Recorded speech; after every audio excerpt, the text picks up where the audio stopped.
The ocean holds secrets that never surface, but the darkest mysteries often remain on land.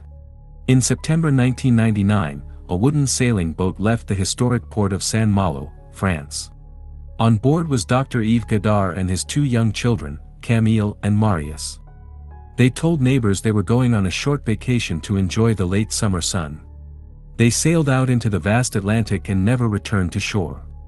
For years, the world believed the entire family had vanished together in a tragic accident at sea.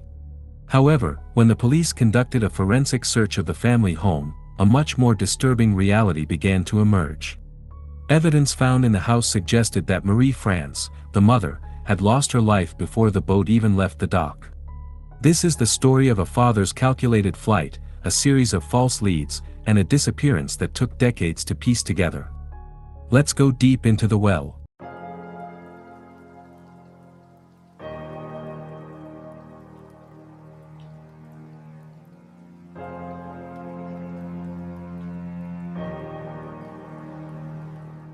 On August 31, 1999, Dr. Yves Godard, a respected and well-known acupuncturist from the city of Caen, arrived at the Saint Malo harbor.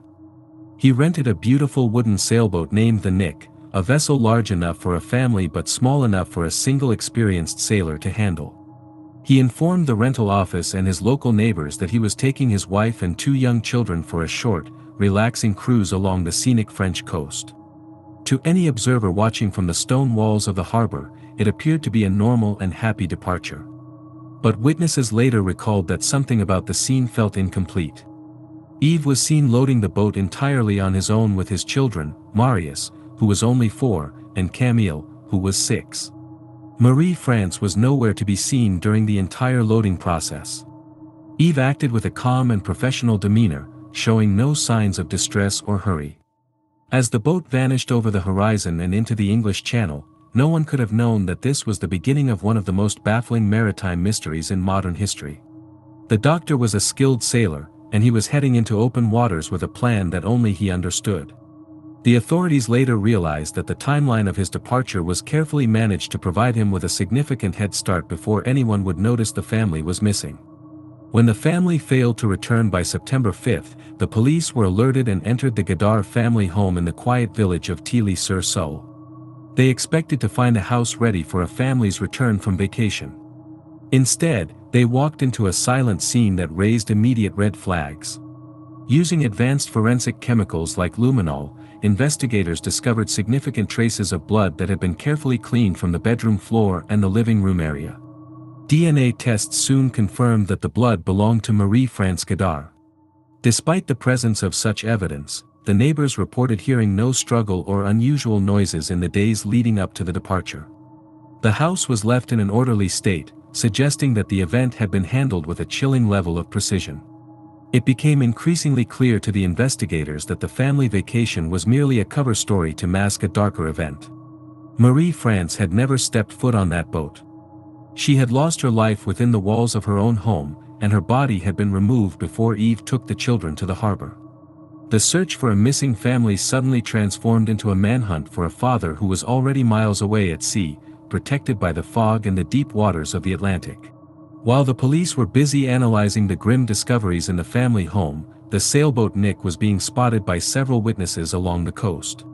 On September 1, the boat was seen near the island of Breha. Witnesses reported seeing a man matching the doctor's description with two small children, but again, the mother was absent. The most significant encounter occurred on September 2, when a French customs boat performed a routine inspection of the Nick. The officers went on board and saw the children, Marius and Camille, sleeping peacefully in the cabin. Yves Godard appeared completely relaxed and spoke to the officers for several minutes without showing a single sign of guilt or anxiety. He provided the necessary documentation and the officers allowed him to continue his journey, unaware of the blood found in his home. Shortly after this encounter, the boat disappeared from all visual range. A few days later, a life raft belonging to the Nick was found drifting empty in the English Channel. It was a confusing clue, as the raft had not been deployed in a way that suggested an emergency. Inside the raft, investigators found a checkbook and a wooden jacket. This discovery initially led the police to believe a shipwreck had occurred, but the lack of debris or bodies suggested that the doctor was intentionally leaving a trail of false leads to confuse the search teams. For several months after the disappearance, the ocean began to return fragments of the Godard family's life, but the patterns made no logical sense. In October 1999, Yves Godard's briefcase was discovered floating in the sea near the coast of Brittany. Inside the briefcase, the police found his credit cards, his driver's license, and various insurance documents, all perfectly preserved. Later, in early 2000, a fisherman's net pulled up a bag containing the clothes of the children and Marie France's binoculars. What puzzled the investigators was the geographic location of these finds.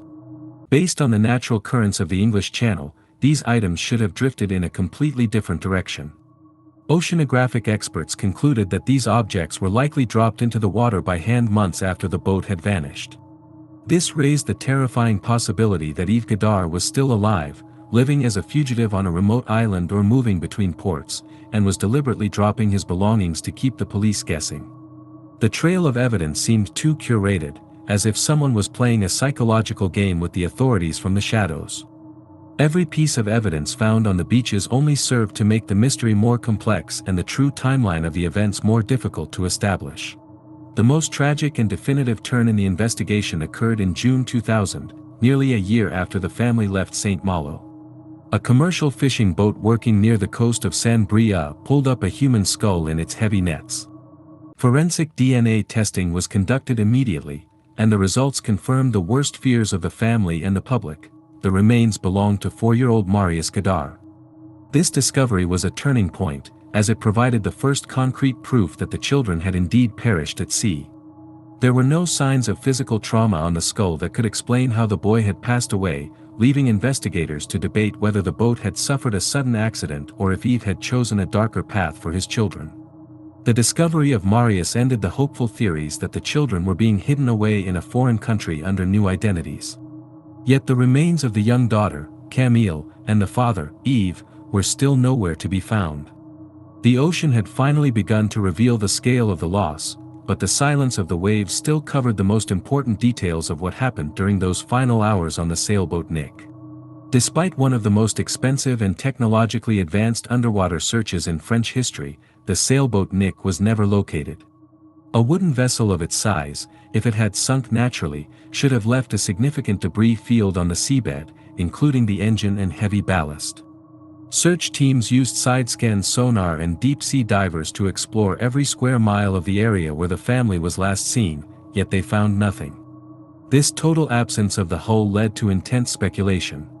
Some investigators believed that Yves, being an expert sailor, might have intentionally scuttled the boat in an area of extreme depth or moved the children to a different vessel entirely. The French police expanded their search to international waters, following hundreds of tips from people who claimed to have seen a man matching Godard's description in the Caribbean, the Mediterranean, and South America. Every lead was investigated thoroughly, but every single one turned into a dead end. The mystery of the missing boat became a central pillar of the case, as the lack of a shipwreck site meant that the exact circumstances of the family's final moments remained a secret known only to the sea.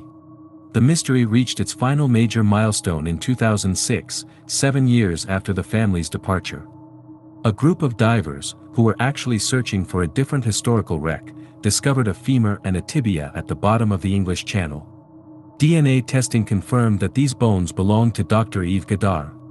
The remains were found in the same general maritime area where Marius's skull had been discovered years earlier. This discovery was crucial because it effectively ended the theory that Yves was living a secret life as a fugitive in a distant land.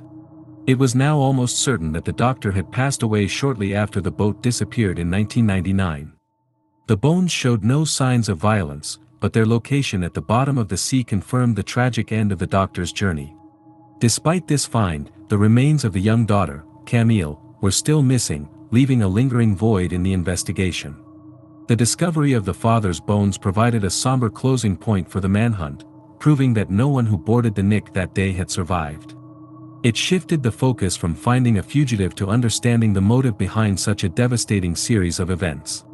In the years following the discovery of the remains, forensic psychologists and financial investigators worked to understand why a respected doctor would take such drastic actions.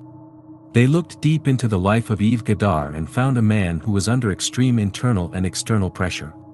Investigations into his finances revealed that he was carrying significant debts and was involved in a long, stressful legal battle with the French social security system. His professional life was becoming a source of constant anxiety, and friends described him as a man who felt the world was closing in on him. It is believed that he suffered a profound psychological break, reaching a point where he felt he could no longer provide for or protect his family in the way he desired. In his distorted logic, he may have decided that ending the family's life was the only way to escape the shame of his failures. The events at the house were the first step in a calculated plan to erase his family from existence before disappearing himself. He used his extensive knowledge of the sea to ensure that their final resting place would be as difficult to find as possible. The Godard case remains one of France's most haunting and discussed maritime mysteries. The family home in Tilly-sur-Seulles has long since changed owners, and the harbor of Saint Malo continues to be a busy departure point for sailors from all over the world. But the story of the doctor who sailed away with his children and never returned is a permanent part of the local lore. The case was officially closed by the French justice system in 2012, with the final conclusion that Yves Godard was responsible for the loss of his entire family. Without the discovery of the boat or the mother's body, the full details of those final hours will likely remain hidden forever. The ocean kept the secret for a long time, but eventually, even the deepest waters must give up their ghosts. Don't forget. I'll see you at the bottom of the well.